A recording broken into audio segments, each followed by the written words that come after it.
The ancient world's mythologies regarding a magnetic mountain, 4 directional rivers, and other more fantastical features at the North Pole are shockingly consistent. But what did the earliest known explorers, historians, and cartographers have to say about the subject? Pytheas, the earliest recorded explorer of the North Pole in the 4th century BC, claimed to discover an island he called Thule, or Thule, the farthest northern land, and gave an account sounding straight out of ancient mythology.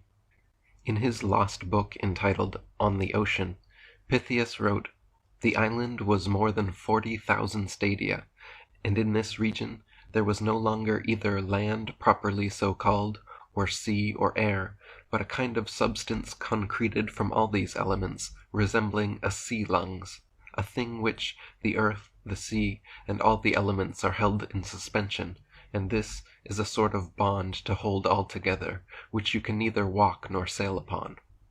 Pytheas claimed upon reaching the northernmost point accessible, that land, air, and water somehow became like one substance similar to a jellyfish, and was completely impassable.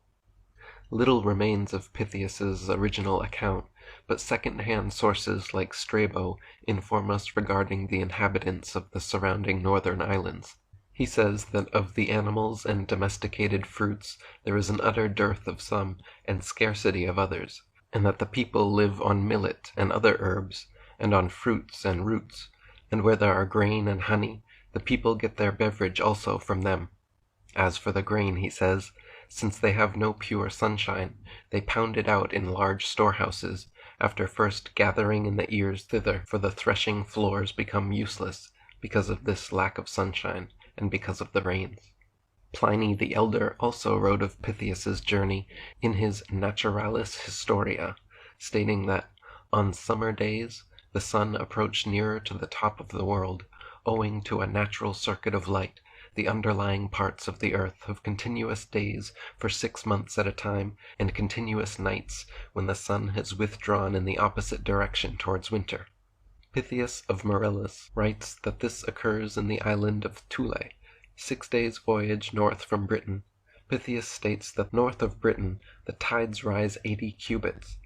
The most remote of all is Thule, in which we have pointed out there are no nights at midsummer when the sun is passing through the sign of the Crab, and on the other hand no days at midwinter. Indeed, some writers think this is the case for periods of 6 months at a time without a break. 1 day's sail from Thule is the frozen ocean, called by some the Cronian Sea. Benjamin Franklin da Costa wrote, "The earliest voyage to the north that is claimed for Pytheas, the distinguished Phoenician astronomer and geographer of Marseilles, who flourished 320 B.C. His works were extant in the 5th century, but are no longer found. Pliny and Eratosthenes gave full credit to his narrations, though Strabo shows great hostility to Pytheas, whose accounts he refused to receive, saying that he made use of his acquaintance with astronomy and mathematics to fabricate his false narrative. Pliny, however, with more reason, thought that he employed his knowledge in practical exploration. The latest editor of Strabo does not share in his author's doubt. According to Pliny and others, Pytheas sailed through the Straits of Gibraltar, making his way north to the British Isles, whither it was the custom of his countrymen to resort, and after travelling over England on foot, proceeded northward to a place called Thule, 6 days' sail from the northern part of Britain. Even before the 4th century B.C., similar claims were made by ancient Greek and Roman poets and historians like Pindar, Herodotus, Hesiod, Homer, then later Virgil and Cicero, regarding Hyperborea and the Hyperboreans, meaning place or people beyond the north wind. They said the people of Hyperborea were giants who lived for over 1,000 years and enjoyed lives of perfect happiness.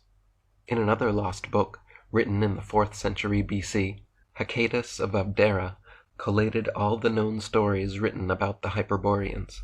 Diodorus Siculus references this lost work, stating that, "In the regions beyond the land of the Celts there lies in the ocean an island no smaller than Sicily. This island," the account continues, "is situated in the north, and is inhabited by the Hyperboreans, who are called by that name because their home is beyond the point whence the north wind, Boreas, blows, and the island is both fertile and productive of every crop and has a temperate climate.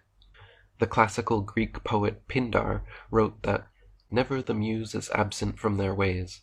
Lyres clash and flutes cry, and everywhere maiden choruses whirling. Neither disease nor bitter old age is mixed in their sacred blood. Far from labor and battle they live."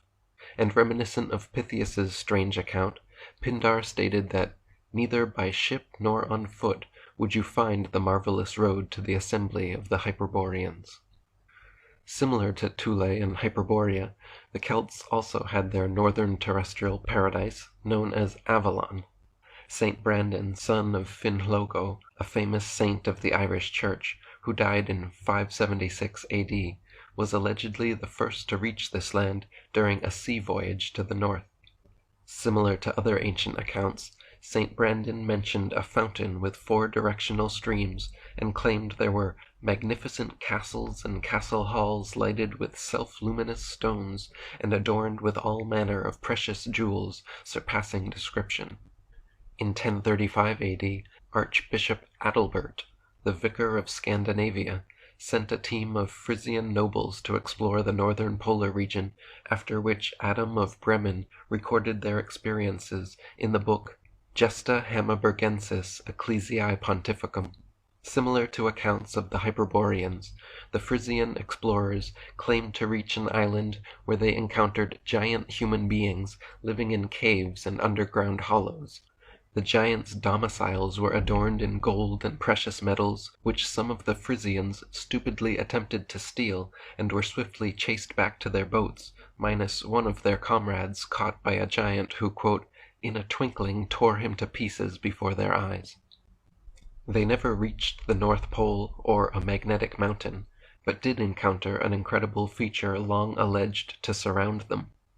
Ancient Norse legend states that a gigantic violent maelstrom or whirlpool, known as Virgulmer, or the World's Well, surrounds the polar mountain, and via 4 6-hour daily cycles of pushing and pulling through subterranean channels cause the rising and falling of tides on Earth.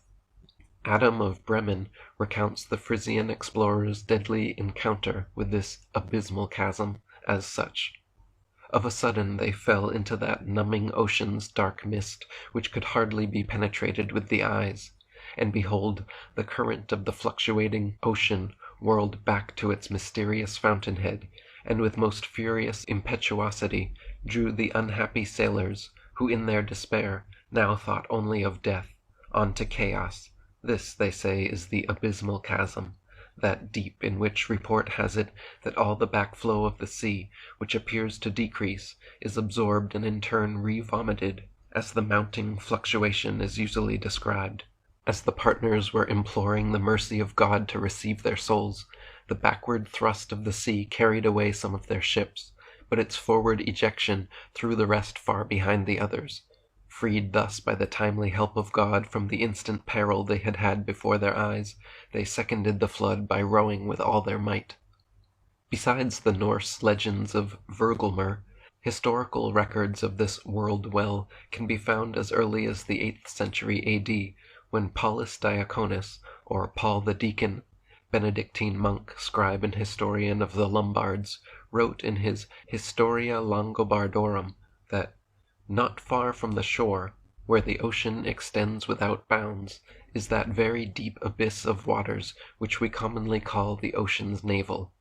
It is said twice a day to suck the waves into itself, and to spew them out again, as is proved to happen all along these coasts, where the waves rush in and go back again with fearful rapidity. By the whirlpool of which we have spoken, it is asserted that ships are often drawn in with such rapidity that they seem to resemble the flight of arrows through the air, and sometimes they are lost in the gulf with a very frightful destruction. Often, just as they are about to go under, they are brought back again by a sudden shock of the waves, and they are sent out again thence with the same rapidity with which they were drawn in. Giraldus Cambrensis, or Gerald of Wales, Archdeacon of Brecon, historian and royal clerk to King Henry II, wrote in his 1188 work, Topographia Hibernica, that, not far from the islands towards the north, there is an astonishing whirlpool in the sea, towards which there is a set of current of the waves from all corners, until, pouring themselves into nature's secret recesses, they are swallowed up, as it were, in the abyss. Should a vessel chance to pass in that direction, it is caught and drawn along by the force of the waves, and sucked by the vortex without chance of escape. There are 4 of these whirlpools in the ocean, described by philosophers as existing in the 4 different quarters of the world, whence it has been conjectured that the currents of the sea as well as the winds are regulated by fixed principles. The whirlpool was also mentioned in another late 12th century work, Historia Norwegiae, where the author, an anonymous Norwegian monk, gives a particularly detailed description, stating, "The greatest of all whirlpools is to be found there, which engulfs the strongest ships, sucking them in at ebb tide, and spewing out their fragments with a belch at flood tide.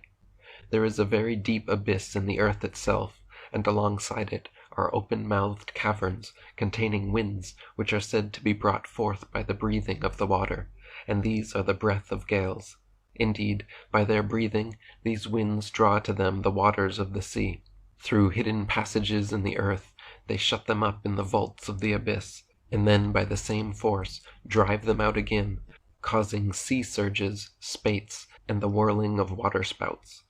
Earthquakes also occur, and various discharges of vapor and conflagration, for when the wind's breath, held in the cheeks of earth, presses to burst out, it shakes the foundation of the world with a dreadful roaring, and forces it to tremble. So when the wind's breath contends with fire in the earth's interior, then even in mid-ocean the depths are fissured, and smoky exhalations and sulphurous flames are seen to emerge."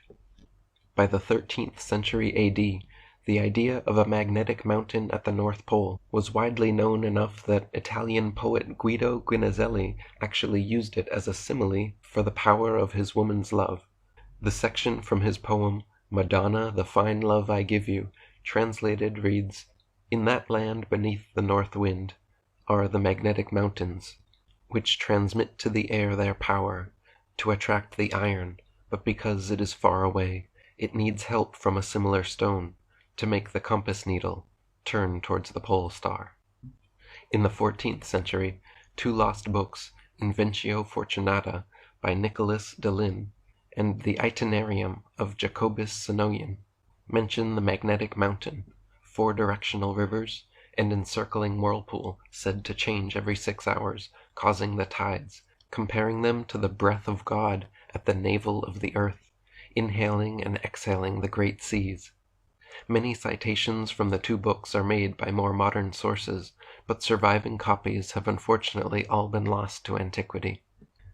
Nicholas de Lin was an English Minorite friar of Oxford, a mathematician, astronomer, and explorer who lived from 1330 to 1390. He was fascinated by the astrolabe and actually produced several of them for patrons and his own personal use.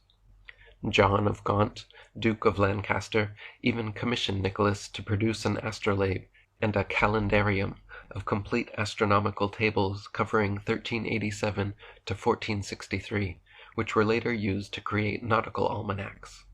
For this, Nicholas became famously known as the man with the astrolabe, and was even complimented and lauded as an astronomical genius by Geoffrey Chaucer in his Treatise on the Astrolabe. His esteem as a knowledgeable astronomer and navigator soon reached King Edward III, who in the early 1360s sent Nicholas and a team of ships to explore the Arctic. Benjamin Franklin da Costa wrote, "The work by which Nicholas of Lynn will longest be remembered is not now to be found. Its disappearance under any circumstances is not a matter of surprise, since of many important works once well known no copy remains today, while of others there are only 1 or 2 examples. Unfortunately, we know almost as little about the voyages made from Lynn by the fellow townsmen of Nicholas as about the book in question. Many hardy mariners sailed from the port of Lynn, but of their enterprise at the north only the most scanty memorials remain.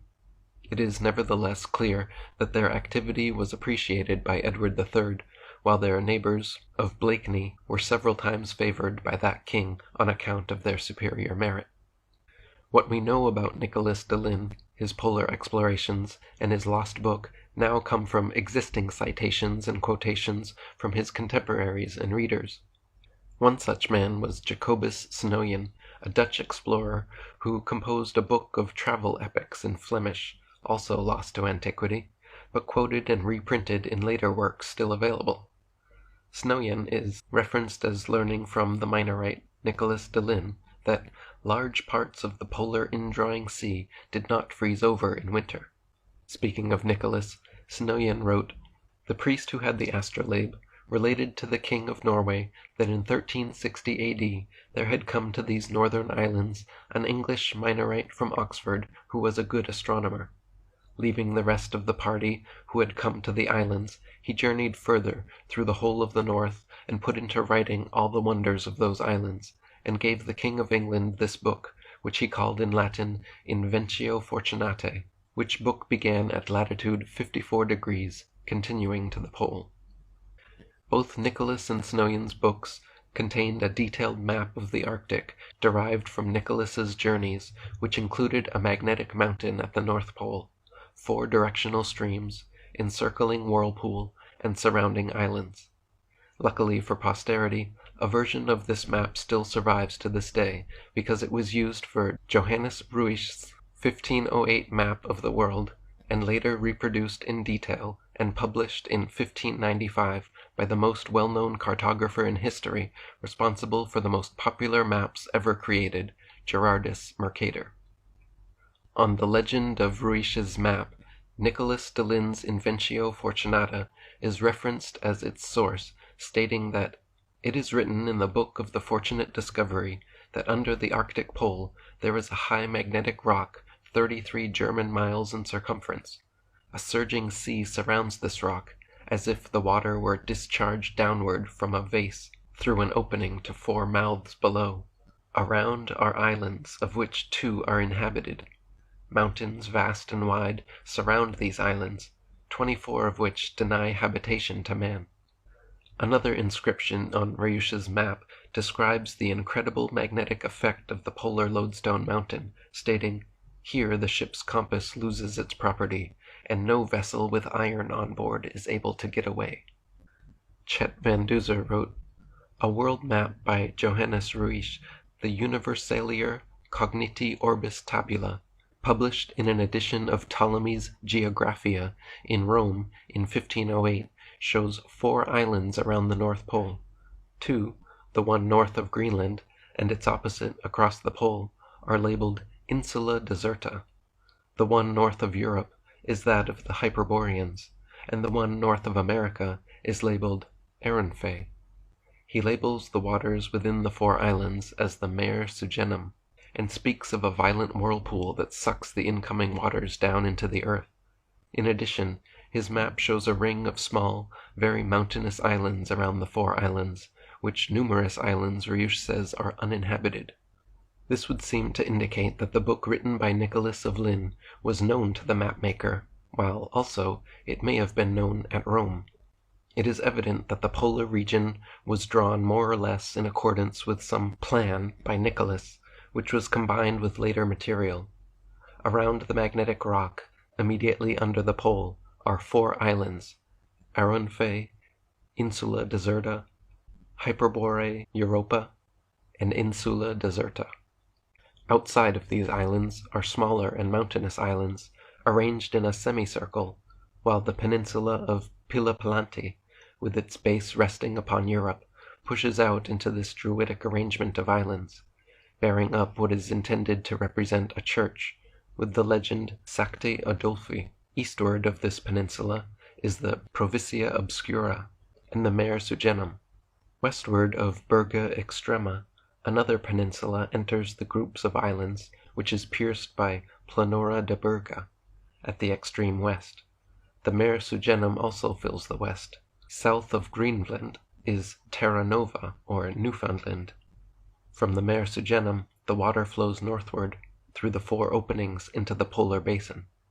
The arrangement is curious, yet not wholly without resemblance to what is found in nature, for what is called the polar basin is fed by several vast streams pouring into it from the warm regions at the south.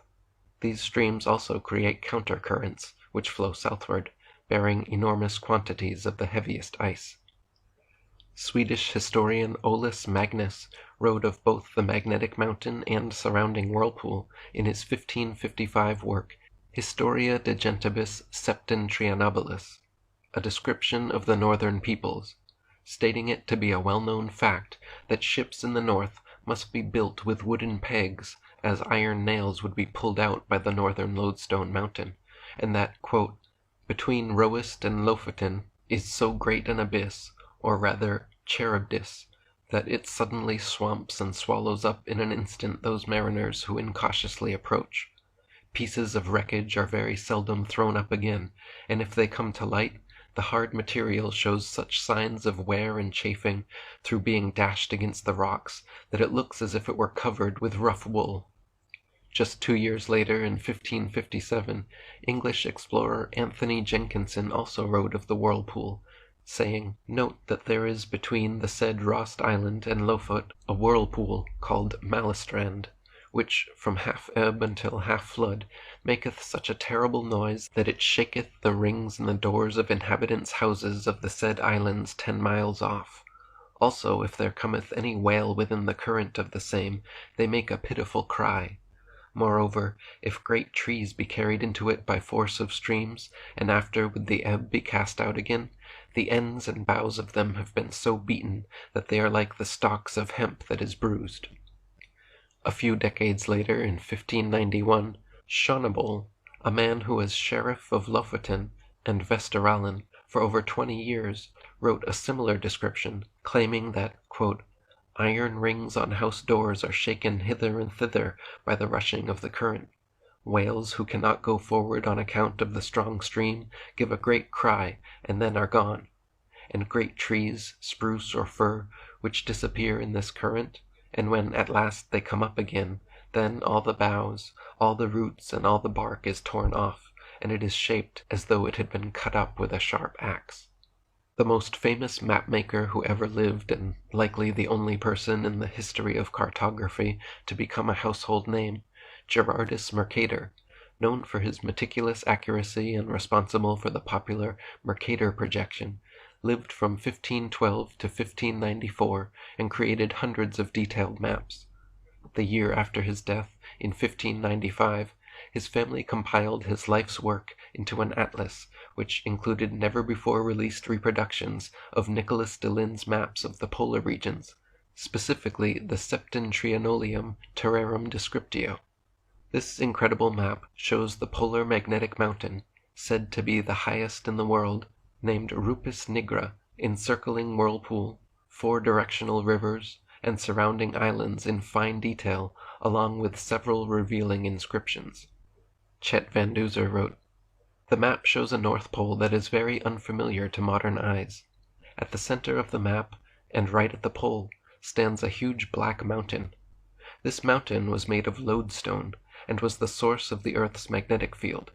The central mountain is surrounded by open water, and then further out by 4 large islands that form a ring around the pole. The largest of these islands, perhaps 700 by 1100 miles, and they all have high mountains along their southern rims. These islands are separated by 4 large inward-flowing rivers, which are aligned as if to the 4 points of the compass, though of course there is no north, east, or west at the North Pole. Every direction from this center is south. Mercator's notes inform us that the waters of the oceans are carried northward to the pole through these rivers with great force, such that no wind could make a ship sail against the current. The waters then disappear into an enormous whirlpool beneath the mountain at the pole, and are absorbed into the bowels of the earth. Mercator also tells us that 4-foot-tall pygmies inhabit the island closest to Europe." In another inscription made on the map, Mercator informs the reader further regarding the great whirlpool, stating that "a monstrous gulf in the sea towards which from all sides the billows of the sea come from remote parts, converge and run together as though brought there by conduit, pouring into these mysterious abysses of nature, they are as though devoured thereby, and should it happen that a vessel pass there, it is seized and drawn away with such powerful violence of the waves that this hungry force immediately swallows it up, never to appear again. Gerardus Mercator studied at the University of Louvain in 1549, where he met and befriended another very influential figure of his time, John Dee, astronomer, astrologer, and adviser to Queen Elizabeth I. Dee was convinced that a route to the Indies could be found through the Northwest Passage, and while attempting to interest Queen Elizabeth to support an expedition, he contacted Mercator for more information. In Mercator's 1577 letter back to Dee, we learn he copied verbatim from Jacobus Snoyen's Itinerarium, stating that in the midst of the 4 countries is a whirlpool, into which there empty these 4 indrawing seas, which divide the north, and the water rushes round and descends into the earth, just as if one were pouring it through a filter funnel. It is 4 degrees wide on every side of the pole, that is to say 8 degrees altogether, except that right under the pole there lies a bare rock in the midst of the sea. Its circumference is almost 33 French miles, and it is all of magnetic stone, and is as high as the clouds, so the priest said, who had received the astrolabe from this Minorite in exchange for a testament, and the Minorite himself had heard that one can see all around it from the sea, and that it is black and glistening, and nothing grows thereon, for there is not so much as a handful of soil on it. This is word for word everything that I copied out of this author years ago. As late as the mid-17th century, aspects of these polar phenomena continued appearing in cartography and cosmography. The Euripi, or 4 indrawing streams, were included or alluded to in Lischoten's 1595 map, the Ortelius of 1599, Quad's Fasciculus Geographicus of 1608, Hondius's 1619 map, Purchas's map of 1625, and in Heylon's 1659 cosmography he wrote about the Rupus nigra and surrounding whirlpool and Euripi, stating that under the Arctic pole is said to be a black rock of wondrous height, about 33 leagues in compass, the land adjoining being torn by the sea into 4 great islands. For the ocean violently breaking through it, and disgorging itself by 19 channels, maketh 4 Euripi, or fierce whirlpools, by which the waters are finally carried towards the north, and these swallowed into the bowels of the earth. That Euripis, or whirlpool, which is made by the Scythic Ocean, hath 5 inlets, and by reason of his straight passage and violent course is never frozen. The other on the back of Greenland, being 37 leagues long, hath 3 inlets, and remaineth frozen 3 months yearly. Between these 2 lieth an island, on the north of Lapia and Biarmia, inhabited, as they say, by pygmies, the tallest of them not above 4 foot high.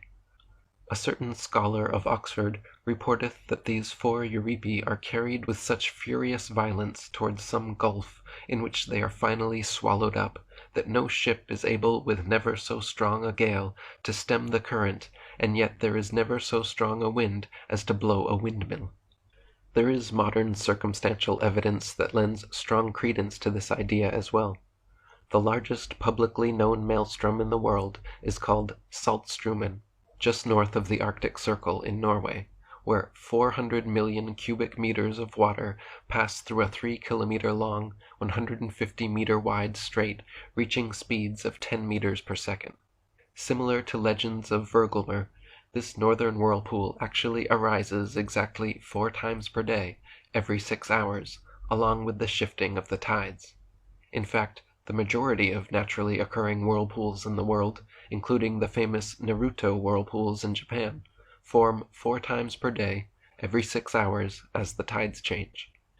If the entire ancient world's mythologies, along with early explorers, historians, and cartographers, all shared similar accounts of a polar magnetic mountain, encircling whirlpool, 4 directional streams, and surrounding islands occupied by giants and/or pygmies, why is it that no modern accounts of the North Pole have a single mention of any such thing?